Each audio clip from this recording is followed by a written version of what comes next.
Bom dia a todas e todos da comunidade Paz e Bem. Estamos aqui nesta terça-feira, dia 21 de outubro de 2025.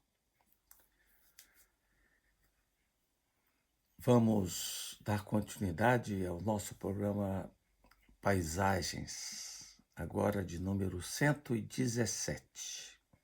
Escolhi como tema o desafio de habitar a Terra.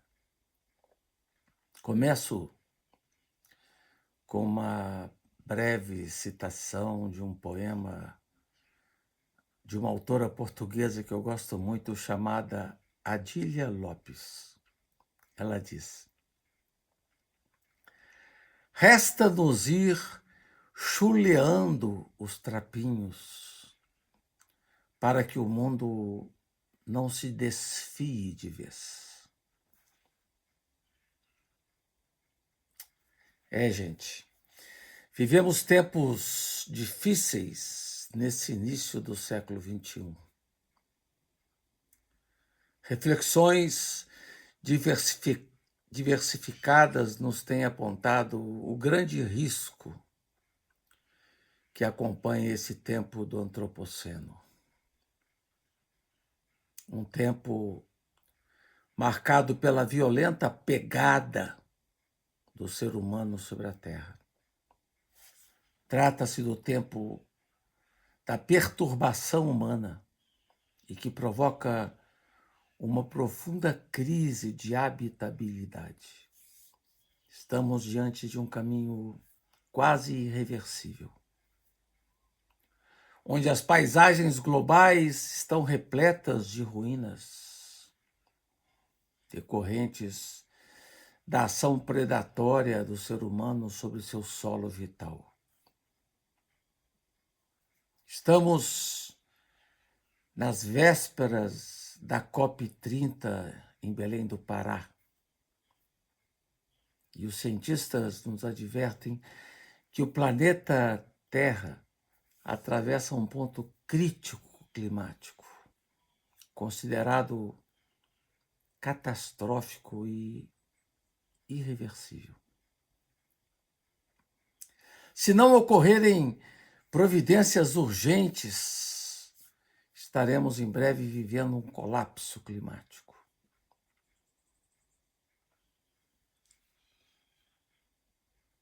Uma série de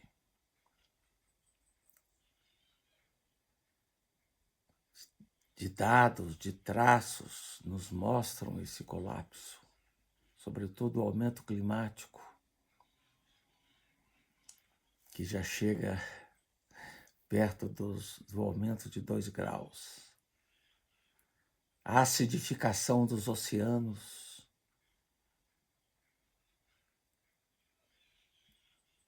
a poluição decorrente da queima dos combustíveis fósseis,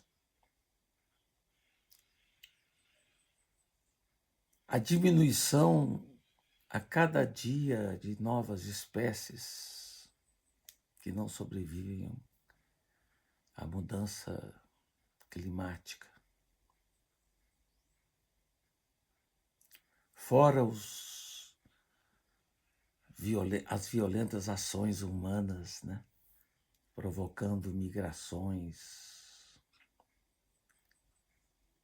as guerras, como a que estamos vivendo ainda em Gaza,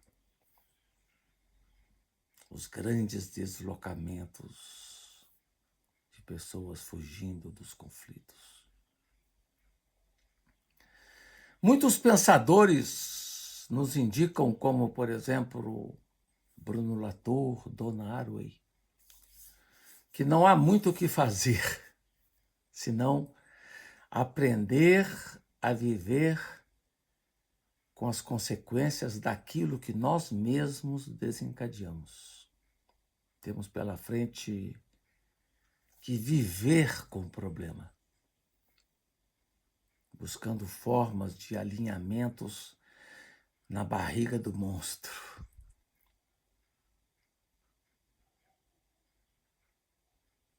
Bruno Latour chega a dizer que estamos vivendo um tempo de um grande conflito entre humanos e terranos. Os humanos como agentes da modernidade, sedentos de devorar a terra. E os terranos, aqueles que defendem a terra, que defendem Gaia. Mas Bruno Latour diz que essa guerra já está quase perdida. Apesar da resistência dos povos de Gaia, os humanos avançam com sua sede voraz de progresso e de transformação. Daí, Donna Haraway falar que a gente tem que viver alinhado, buscando alinhamentos na barriga do monstro. Trata-se de um duro trabalho de resistência contra forças necrófilas que ameaçam o horizonte vital. O desafio é encontrar a todo custo gestos barreira capazes de enfraquecer ou pelo menos adiar o impulsivo ritmo desta globalização da indiferença. Ailton Krenak fala em adiar o fim do mundo. É o grande desafio de encetar a nobre luta em favor da continuidade das gerações. Em sua preciosa encíclica sobre o cuidado da casa comum, a Laudato Si, de 2015, o Papa Francisco levanta a séria questão: que tipo de mundo queremos deixar a quem vai nos suceder, as crianças que estão crescendo? Falava em previsões catastróficas que já estão acontecendo por todo canto na Terra. Daí a urgência de buscarmos novos laços relacionais, novos caminhos de resistência através de mecanismos inéditos de aprendizado e dialogação. Tudo em favor de uma nova habitabilidade. Somos convocados a ampliar o nosso olhar e captar o que ocorre nos subterrâneos da história. É o desafio de saber escutar os caminhos de resistência que já estão acontecendo, por exemplo, entre os povos originários, entre os quilombolas, entre a juventude. Veja o exemplo lindo de Greta Thunberg, em todas as iniciativas que ela se envolve para gritar contra essa situação no mundo, e outros jovens de tantos outros países. São povos, no caso dos povos originários, que sobreviveram tenazmente a muitos fins de mundo e sobreviveram, né? Sobreviveram mediante estratégias ou artimanhas singulares de resiliência, de ação. E hoje a gente vê que essas resistências acontecem não só sobre a terra, mas também sob a terra, no mundo invisível, onde teias e filamentos fúngicos, os nossos cogumelos, encontram caminhos de cognição e de comunicação, de memória, para permanecer ativos em tempos de ruína.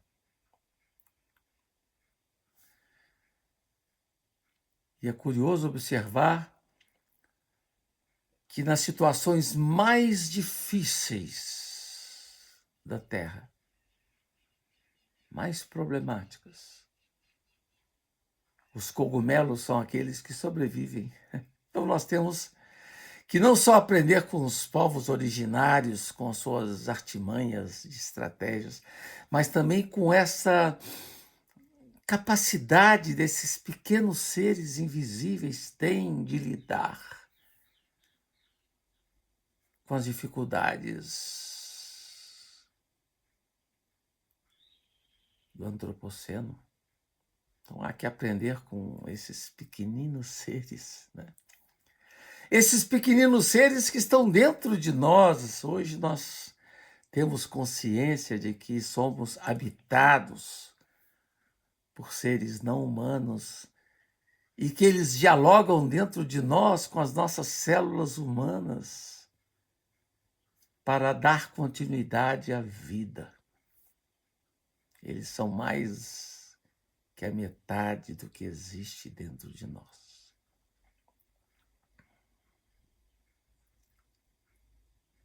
Então há que ampliar o olhar para perceber essa dinâmica de resistência e aprender com ela, mesmo em tempos difíceis, nebulosos. Podemos vislumbrar sementes, nichos, brechas de novas articulações criadoras, de novos aprendizados. Anna Tsing fala em ressurgência. A ressurgência é o trabalho de muitos organismos que, negociando através das diferenças, forjam assembleias de habitabilidade multiespécies em meio às perturbações.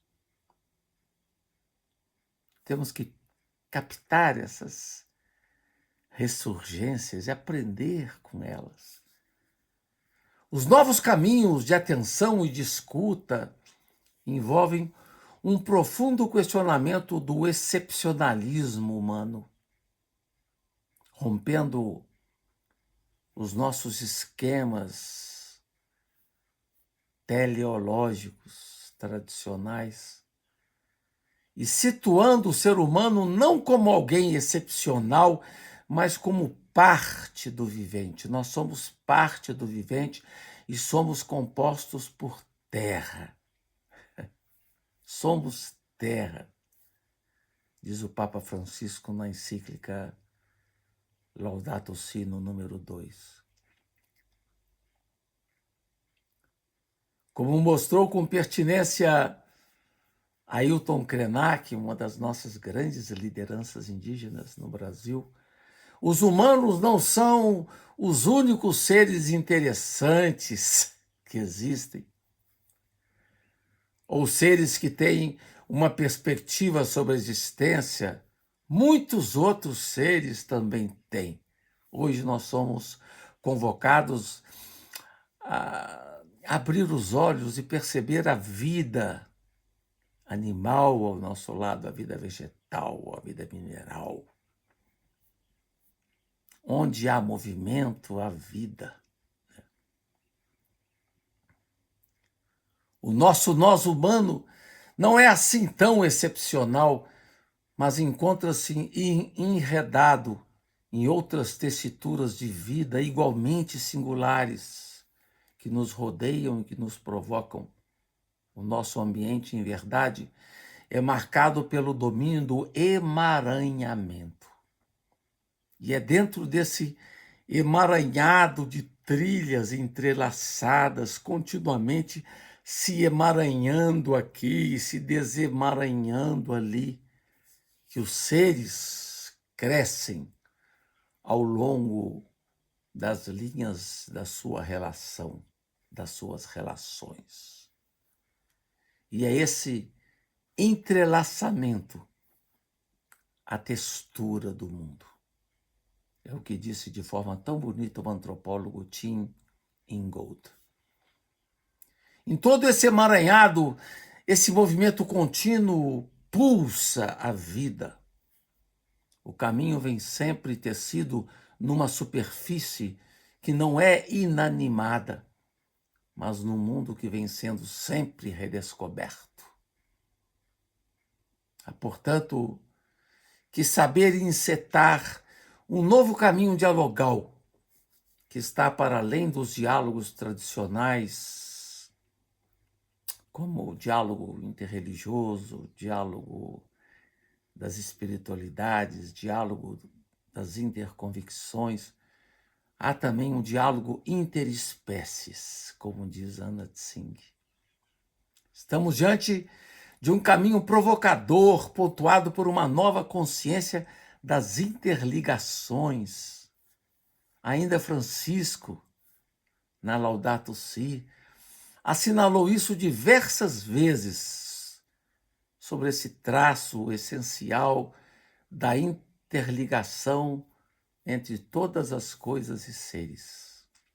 É um tempo que envolve uma nova reverência para com todo, para as espécies companheiras.